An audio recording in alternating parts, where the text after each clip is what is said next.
Bonjour à tous, c'est Lorzio pour Génération Mobile. Bienvenue sur notre vidéo du test du Huawei Mate S seconde partie. Dans la première partie, nous avons vu ensemble le contenu de la boîte de ce smartphone ainsi que son design et ses caractéristiques. Proposé au prix aux alentours de 600 €, celui-ci se veut être un smartphone haut de gamme et nous a vraiment étonné au niveau de son design. Qu'en est-il maintenant sur le fond de ce smartphone? Au niveau de la puissance, de la qualité de ses matériaux tels que l'appareil photo avant ou arrière, le détecteur d'empreintes, l'écran, le son, au niveau des fonctionnalités réseau, mais également au niveau de son autonomie ou de la qualité du multimédia, c'est ce que nous allons voir tout de suite dans notre seconde partie. Parlons tout d'abord de son affichage et intéressons-nous à sa diagonale de 5,5 pouces et sa résolution Full HD, comprenez 1920 x 1080 pixels. Huawei utilise ici pour la première fois la technologie AMOLED, technologie que l'on retrouve chez Samsung, qui va produire des noirs profonds et qui va pouvoir être lisible dans n'importe quelle situation, que ce soit avec des angles extrêmes comme en plein soleil. Si Huawei a su se hisser aux premières places pour ces écrans du Huawei P8 ou encore du Mate 7, grâce à une technologie IPS LCT bien maîtrisée, ici il en est tout autrement. En effet, même si l'écran est de bonne qualité et sera parfait pour une utilisation au quotidien, celui-ci souffre légèrement au niveau des couleurs et va nous donner des couleurs un petit peu acidulées, voire très saturées. Et c'est dommage puisque ça va se ressentir notamment dans les applications Google, comme pour l'affichage d'images ou encore l'utilisation de jeux sur ce smartphone. Et certains n'apprécieront pas énormément. Alors que Huawei était vraiment passé maître dans l'art de la technologie IPS LCD, ici, bien, pour une première, ce n'est pas totalement catastrophique, mais on attendait un petit peu mieux. D'autant plus qu'au niveau des réglages de l'affichage, vous ne pourrez régler qu'un seul paramètre, qui n'est d'autre tout simplement que la température des couleurs, virant de la couleur jaunâtre de l'écran vers une couleur plus froide qui est le bleu. Donc voilà, ce n'est pas totalement réussi au niveau de l'écran AMOLED, mais ne vous inquiétez pas, c'est tout de même très agréable à lire au quotidien et utiliser cet écran, notamment pour le multimédia ou la bureautique, mais également pour la lecture, puisque vous voyez ici que le Full HD est parfait pour délivrer des lettres avec une grande netteté, quelle que soit la taille affichée sur l'écran. Et donc, il sera vraiment parfait pour lire tout ce qui est documents, web ou encore e-book. Parlons un petit peu du son de cet appareil pour vous dire ici que le haut-parleur, et non il n'y en a pas deux, il n'y en a qu'un seul, se trouve sur l'arête du bas. Vous avez bien deux sorties ici, mais c'est simplement pour le côté esthétique, puisque le smartphone dispose que d'un seul haut-parleur. Alors, ceux-ci sont sur la tranche du bas. C'est une position qui est plutôt appréciable, notamment lorsque vous tenez le smartphone en mode paysage, qui va permettre donc une réverbération du son avec votre main pour l'emmener directement vers votre visage, ce qui est cool pour une meilleure immersion pour les jeux ou encore le visionnage de films par exemple. Cependant, eh bien, si le son est assez puissant au niveau de la qualité sonore, on a un son qui reste moyen et qui peut vite venir chatouiller vos oreilles au niveau de la saturation. On risque d'avoir quelques grésillements qui peuvent apparaître lorsque vous écoutez donc le son avec le volume à fond. Sinon, au niveau de la sortie audio casque, celle-ci est vraiment excellente. On retrouve une très bonne qualité, quels que soient les morceaux joués en haute résolution. Vous allez pouvoir donc jouir d'un son avec une large plage dynamique qui est plutôt bien restitué. Et donc, ce smartphone sera parfait accouplé avec un casque de haute qualité. Autre point important, la puissance. Ici, nous avons un processeur maison proposé par Huawei, qui n'est autre que leur dernier processeur, le Kirin 935. Celui-ci a différents avantages, notamment 8 cœurs intelligents qui vont pouvoir fonctionner par groupe. En effet, vous aurez deux groupes de 4 cœurs avec une architecture 64A53. Ces architectures seront ici développées pour la puissance ou alors seront plus sur la retenue lorsque vous n'allez pas utiliser à fond votre smartphone et ça va se ressentir au niveau de la batterie. Alors, au niveau de la puissance, eh bien, vous pourrez faire tourner n'importe quel style d'application sur ce smartphone. Elles seront toujours utilisées avec la plus grande fluidité. Et ça, c'est vraiment très bienvenu. Vous avez également tout ce qui est multitâche qui est parfaitement géré par le Kirin 935. Vous avez également une bonne performance pour tout ce qui est jeux vidéo. En effet, le processeur est soutenu par un processeur graphique qui n'est autre que le Mali T628 MP4. Même si ce n'est pas le cadre du marché, celui-ci permettra de faire tourner n'importe quel style de jeu, même les plus gourmands, avec une bonne facilité. C'est vraiment avec un grand plaisir que l'on a à utiliser ce smartphone au quotidien. Il y a toujours la même fluidité et la même rapidité d'exécution, quelle que soit la tâche qu'on lui demande. Et c'est donc avec une grande réussite que ce smartphone s'en sort au niveau de la puissance. Pour vous faire une idée sur sa qualité sonore et son côté multimédia, je viens de lancer un jeu. Alors on voit ici que les enceintes peuvent être vite bouchées par les doigts, donc du coup le son sera totalement étouffé. Donc faites attention quand vous le prenez en main, de ne pas venir boucher notamment cette aération ici, puisque c'est ici que se trouve le haut-parleur du côté droit. Si vous le prenez également en mode portrait, normalement vous ne devrez pas boucher la sortie principale, ce qui fait que vous n'aurez pas de son étouffé. Et tenez-le comme ceci, ainsi vous aurez une réverbération du son sur votre main qui l'emmènera directement vers votre visage pour une plus grande immersion. Côté écran, on peut voir ici toujours cet effet saturé acidulé dans le jeu, et ça on le retrouve dans tous les jeux du Google Play Store. Ensuite, eh bien, on peut voir que le smartphone s'en sort vraiment très bien au niveau de la gestion et de la fluidité du jeu. On n'a vraiment aucun problème à lancer une partie et à s'amuser avec.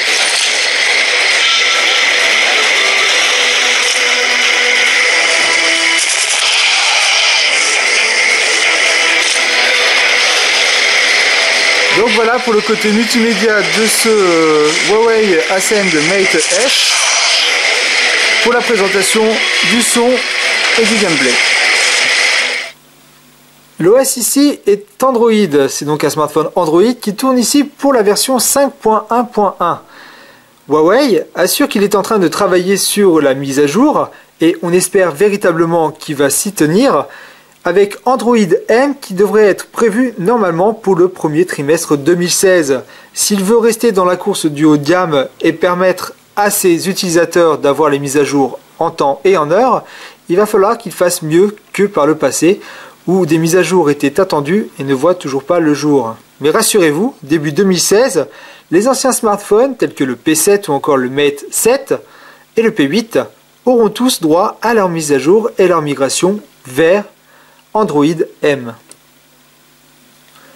Pour ce qui est donc d'Android, eh bien celui-ci est méconnaissable ici. En effet, la surcouche utilisée est EMUI 3.1. Cette surcouche que l'on avait déjà vue sur le Huawei P8. C'est une surcouche qui est un petit peu originale sur la disposition de ces icônes. En effet, vous n'avez pas de bouton pour aller sur le listing des applications qui se trouvent sur votre smartphone.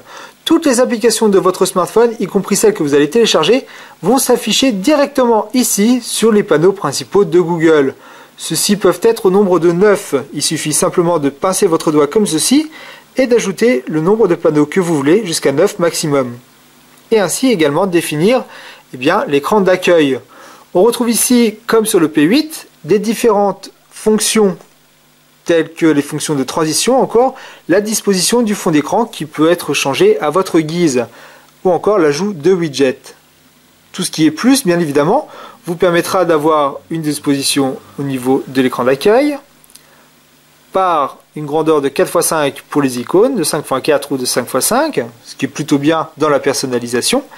Et vous avez également la possibilité de ranger et d'aligner vos icônes simplement en secouant votre appareil lorsque vous vous trouvez sur ce genre de fenêtre. C'est vraiment marrant.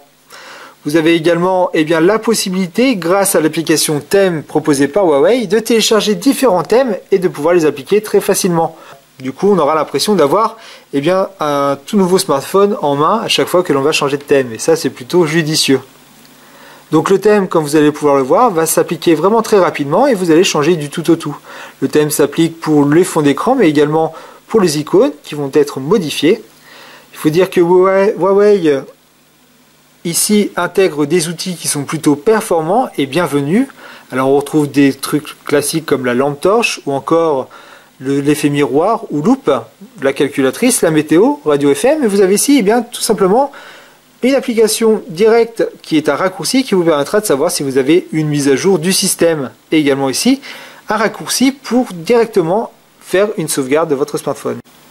Avec le changement de thème, on a aussi le look des icônes qui peut être modifié. Et il faut dire qu'à force d'avoir toutes ces applications qui se chargent sur ces panneaux de Google, ça peut devenir très vite le fouillis. Alors, une chose à faire, c'est bien évidemment de fonctionner sous forme de dossier pour vite vous y retrouver. Vous avez également la possibilité de faire une recherche rapide sur ce smartphone. Glissez vers le bas comme ceci et vous avez ici une barre de recherche intelligente qui vous trouvera tout ce qui est applications, contacts, messages, mails.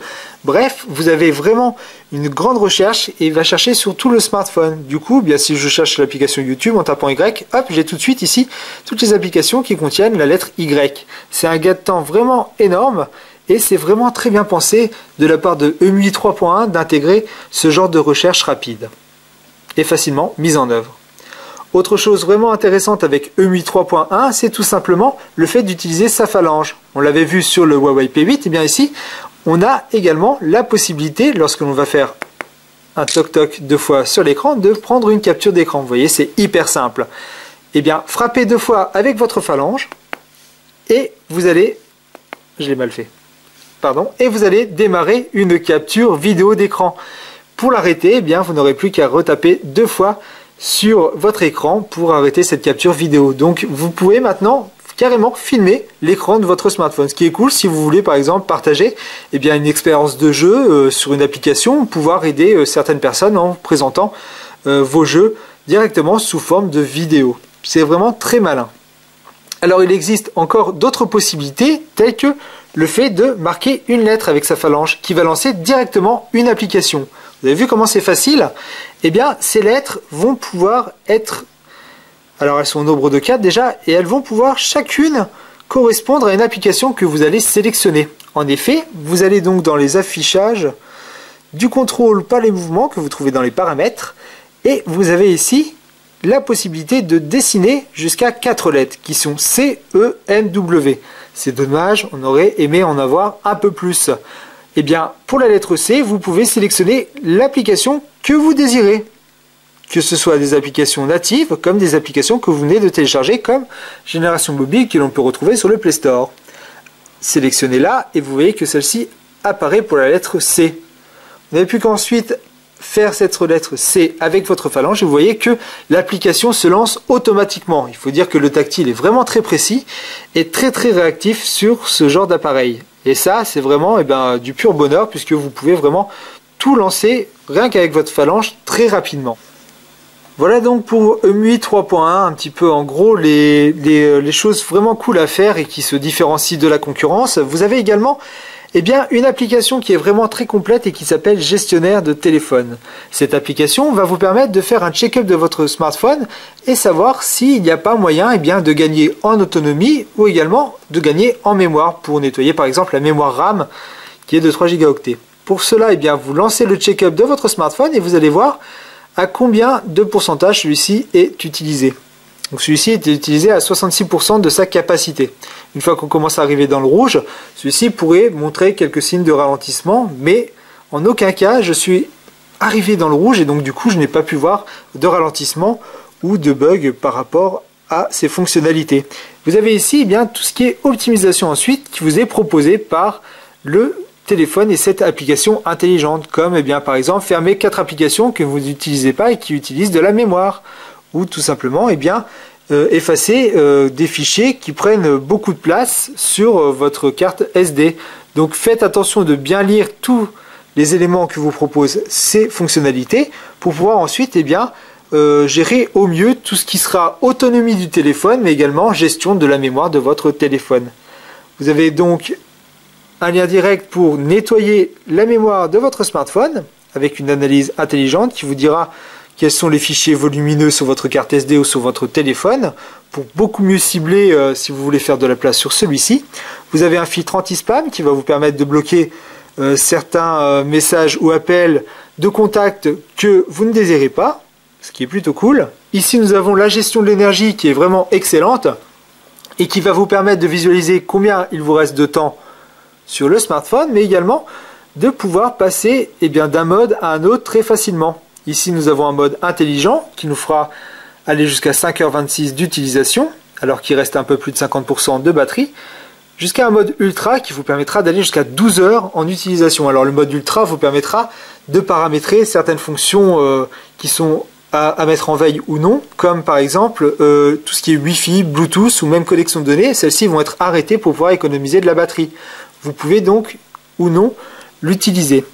Vous avez également la possibilité de gérer les applications qui pourront fonctionner en veille ou non, c'est-à-dire que par exemple si vous utilisez souvent Facebook et que vous attendez des notifications, ça prend un petit peu de batterie quand vous l'utilisez, puisque en veille, l'application continuera à tourner.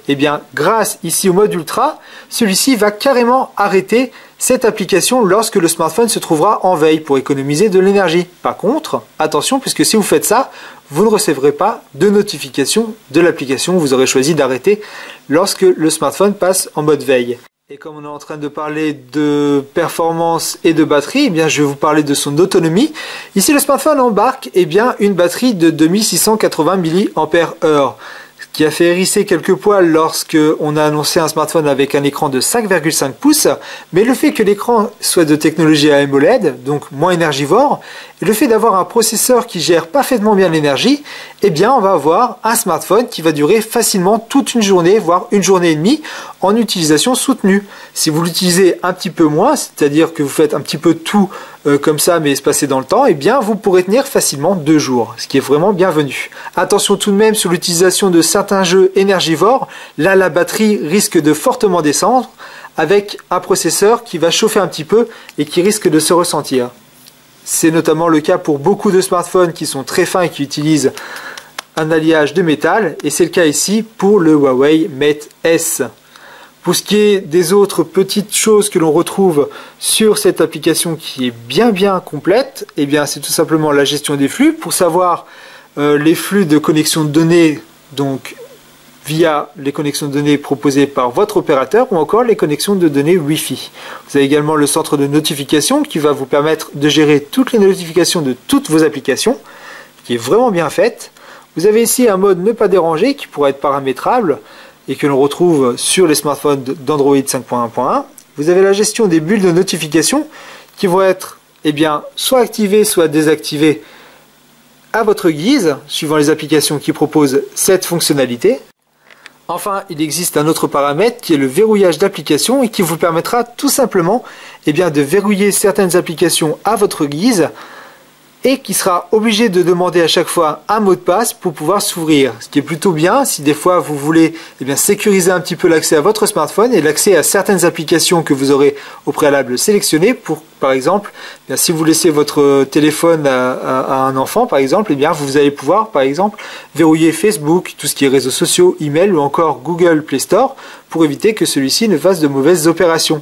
Soit vous le protégez par un mot de passe, soit vous le protégez directement par le capteur d'empreinte.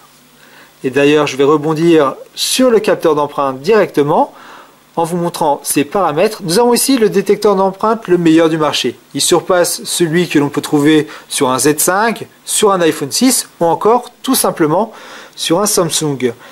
Le contrôle peut enregistrer jusqu'à 5 doigts différents et à peine effleuré, celui-ci va sortir de veille directement. J'ai pourtant apposé mon doigt très vite et une seule fois. Donc vous voyez à quel point celui-ci est vraiment intelligent. Vous pouvez même faire un slide du bas vers le haut comme celui-ci pour faire descendre la barre de notification. Et pareil, vous pouvez remonter cette barre en faisant le geste inverse. Alors, si j'appuie sur le bouton Power en même temps, ça ne va pas être génial.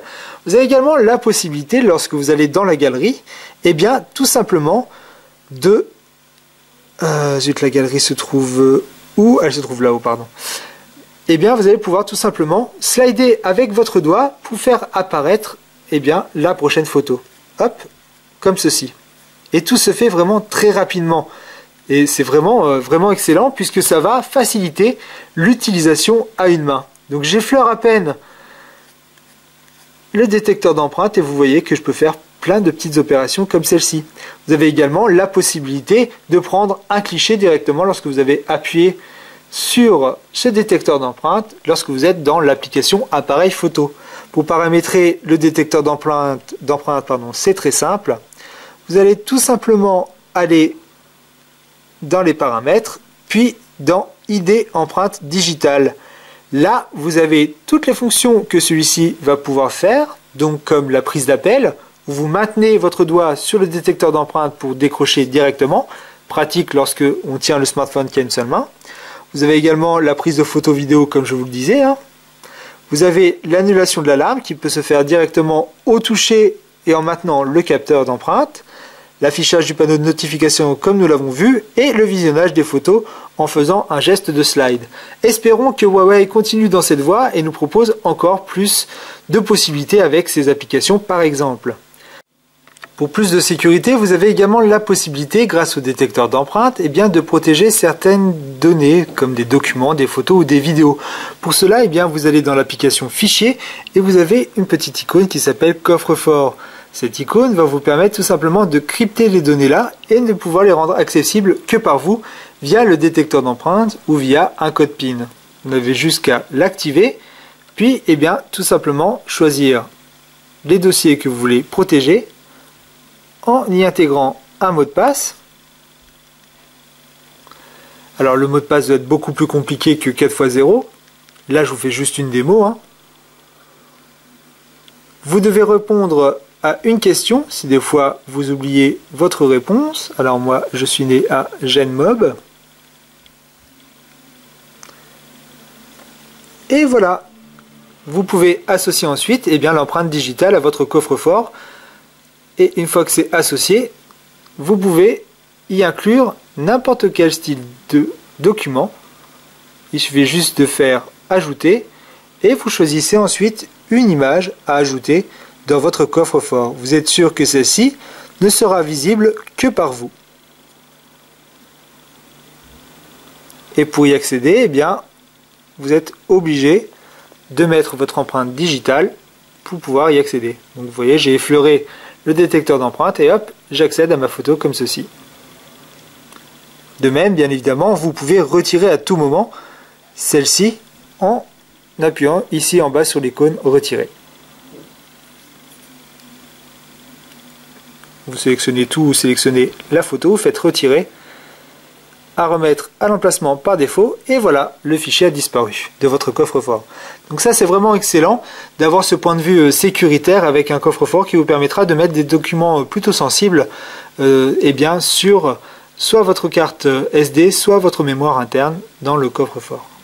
Intéressons-nous maintenant à l'appareil photo de ce smartphone et parlons tout d'abord du 13 mégapixels qui se trouve à l'arrière. C'est un capteur RGBW qui a une stabilisation optique. Ce qui est plutôt bienvenu puisque lorsque vous allez bouger un tout petit peu votre appareil, quand vous prenez des photos à la volée par exemple, la stabilisation va vous permettre de prendre des photos nettes. Au niveau de la photo, celle-ci est de très bonne facture. Dans des conditions optimales, on va avoir une photo qui aura pas mal de détails et qui aura des couleurs qui seront vraiment très proches de la réalité. Ça c'est excellent. Par contre, dès que l'on va avoir une lumière qui va se faire de moins en moins accrue, on va avoir le capteur photo qui donnera des résultats satisfaisants mais qui resteront un petit peu moyens au niveau des détails et qui sera un cran en deçà de ce que peut proposer la concurrence haut de gamme aujourd'hui. Puisqu'ici, ce smartphone est un téléphone haut de gamme et si on le compare à d'autres smartphones haut de gamme, il est un cran en deçà de ce genre d'appareil photo que vous pourrez retrouver sur la concurrence. Au niveau de l'application, celle-ci est vraiment excellente. Vous pourrez faire du light painting, vous pourrez également embellir votre visage et effacer un petit peu, estomper les problèmes de peau. Vous avez la possibilité de prendre des vidéos de très bonne facture, cependant la résolution s'arrêtera à du Full HD, alors que la concurrence propose ici de la 4K. Et c'est bien dommage, on aurait voulu que Huawei pousse l'expérience haut de gamme à fond et permette donc de filmer en 4K. C'est pour ça qu'il se trouve également un petit cran en dessous de la concurrence. Sinon on a un effet time-lapse qui est plutôt sympa. Moi j'aime beaucoup ce raccourci ici qui va vous permettre d'effectuer directement un filtre et de le visualiser à l'écran pour pouvoir prendre très vite une photo. Il faut voir également que le smartphone va faire une mise au point vraiment très rapidement et donc du coup vous allez pouvoir prendre une photo à la volée vraiment très vite. Vous avez également la possibilité de régler la luminosité lorsque vous faites votre mise au point. C'est vraiment cool. Au niveau de l'application photo, vous pourrez également prendre une photo avec votre détecteur d'empreinte. Comme celui-ci est vraiment très réactif, dès que vous allez appuyer dessus, la photo va être prise instantanément. Et ça c'est cool. Bien évidemment, il faut rester avec le doigt maintenu dessus, sinon la photo ne se fera pas, il y aura juste la mise au point qui va s'activer. Enfin, l'application appareil photo dispose de plusieurs paramètres qui sont les bienvenus et que je vous ai déjà montré sur le Huawei P8, donc je vous invite à aller voir le test si des fois vous voulez en savoir plus. Moi j'aime bien le paramètre donc appareil photo professionnel qui va vous permettre de régler comme vous voulez manuellement différents paramètres de l'appareil photo pour pouvoir vous éclater en photo. Donc les amateurs de photographie vont vraiment apprécier ce mode. Sinon au niveau de son appareil photo avant, celui-ci est un appareil photo de 8 mégapixels grand angle qui est vraiment excellent. Vous avez quelques modes qui sont sympas comme le mode embellir qui vous permettra de lisser un petit peu votre peau pour avoir une peau qui est beaucoup moins marquée et beaucoup plus sympa à montrer en photo. Sinon vous pouvez prendre une photo simplement en choisissant le mode photo. Vous pouvez prendre même de la vidéo ou même faire un timelapse, c'est plutôt sympa. Vous pouvez faire un selfie timelapse et vous aurez une vidéo de vous en train de marcher dans la rue par exemple sous format timelapse, c'est plutôt cool. La possibilité d'embellir ici est réglable au niveau de la qualité. Vous pouvez faire un embellissement qui va de 0 jusqu'à 10. Alors à 10 c'est un embellissement à outrance, donc il vaut mieux essayer de faire du 5 ou du 4 pour avoir quelque chose de plutôt correct, parce que sinon ça va être ensuite trop visible. Et vous avez une particularité avec ce smartphone, c'est que celui-ci a un flash que vous pourrez retrouver sur la façade avant et qui sera parfait pour faire des selfies en soirée. Vous avez la possibilité de régler l'intensité du flash manuellement ou alors de laisser faire le flash automatiquement pour la prise de vue. Pareil, l'autofocus est vraiment précis et dès que vous appuyez sur l'écran, vous lancez un petit compte à rebours qui va vous prendre une photo. Le compte à rebours étant de 3 secondes. Donc voilà pour les appareils photo qui sont vraiment corrects, qui vous permettront de vraiment vous amuser avec ce téléphone, mais qui restent un cran en deçà des cadors du marché haut de gamme. Abordons maintenant le niveau téléphonique et réseau de ce smartphone. Au niveau de la téléphonie, lorsque vous êtes en conversation, le smartphone va capter les bruits ambiants pour les filtrer et ne laisser passer que votre voix. C'est vraiment excellent. Vous avez donc une expérience téléphonique vraiment très agréable. Votre interlocuteur vous entendra parfaitement bien et vous entendrez parfaitement bien votre interlocuteur. Attention tout de même, au niveau des haut-parleurs, si vous l'utilisez en main libre, de ne pas mettre le volume à fond pour ne pas avoir un effet de saturation. Au niveau du réseau, celui-ci est vraiment très performant. En effet, il utilise deux antennes. Une antenne active et une autre antenne qui va chercher un signal meilleur. Si le signal est meilleur, le smartphone va switcher d'une antenne à une autre sans que vous le sachiez pour toujours offrir le meilleur réseau. Et ça, c'est vraiment excellent. On rencontre souvent le problème, par exemple, dans un TGV où le signal est tout le temps en recherche ou en perte. Ici, grâce au switch des deux antennes, le smartphone va toujours pouvoir permuter pour pouvoir donner le meilleur réseau possible et garder un réseau toujours stable. C'est vraiment excellent. De plus, au niveau de la captation réseau, celui-ci se fait très rapidement, que ce soit sur le réseau de données, en 4G ou en 3G, ou 3G+, mais également tout simplement en Wi-Fi avec un signal qui va être pris vraiment très fortement et même meilleur que certains smartphones haut de gamme du marché actuel. Donc là au niveau du réseau, Huawei montre qu'il a un savoir-faire et il le présente très bien sur le Mate S comme il l'avait très bien présenté sur le Huawei P8. Au niveau du GPS, le smartphone capte très vite le signal avec un signal qui reste fort. Et ce qui est aussi vraiment cool avec le Wi-Fi, c'est que vous pouvez enregistrer vos positions. Comme ça, il va se caler directement sur le Wi-Fi qui est associé à cette position. Donc c'est un gain de temps qui peut être sympa puisque le Wi-Fi va s'activer dès que vous serez dans la position pour pouvoir justement ne pas utiliser votre connexion de data et avoir donc une connexion gratuite. Voilà, si vous avez des questions dans les commentaires, je vous invite à les laisser aux commentaires de cette vidéo. Pensez également que vous pouvez vous abonner à notre chaîne YouTube, c'est 100% gratuit. Et vous serez ainsi informé des dernières vidéos qui apparaîtront sur notre chaîne et qui traitent des smartphones, tablettes, objets connectés et nomades. Vous trouverez ce test sous format écrit sur notre site www.generationmobile.net et vous pouvez même venir participer sur notre forum pour aider les autres et aussi présenter vos smartphones sur le www.forum-generationmobile.net. C'était Dorzio pour Génération Mobile, à bientôt. Voilà, j'espère que maintenant vous en savez un petit peu plus sur ce Huawei Mate S qui reste véritablement une valeur sûre. En effet, si celui-ci vient à se frotter sur le marché haut de gamme pour la première fois, son entrée s'est fait tout de même remarquer. Même s'il n'est pas encore au niveau de ses concurrents, de par son appareil photo et son écran qui est encore un petit peu mal maîtrisé, il n'en reste pas moins une valeur sûre avec un design vraiment superbe, un détecteur d'empreintes qui est sans doute le meilleur du marché. Nous avons ici un smartphone qui est vraiment plaisant à utiliser au quotidien avec une interface simple et compréhensible de tous. Le point fort également reste son autonomie qui est vraiment très bonne et les accessoires que l'on va trouver dans la boîte qui sont de haute qualité et qui sont directement inclus avec le prix. Un prix qui lui va être en deçà des 600 € très rapidement et en ce début de 2016 on devrait le trouver aux alentours de 550 €, ce qui en fera une valeur sûre dans le haut de gamme. Voilà, si vous avez des questions et des commentaires, je vous invite à les laisser sur notre chaîne YouTube ou alors à venir directement participer sur notre forum www.forum-generationmobile.net.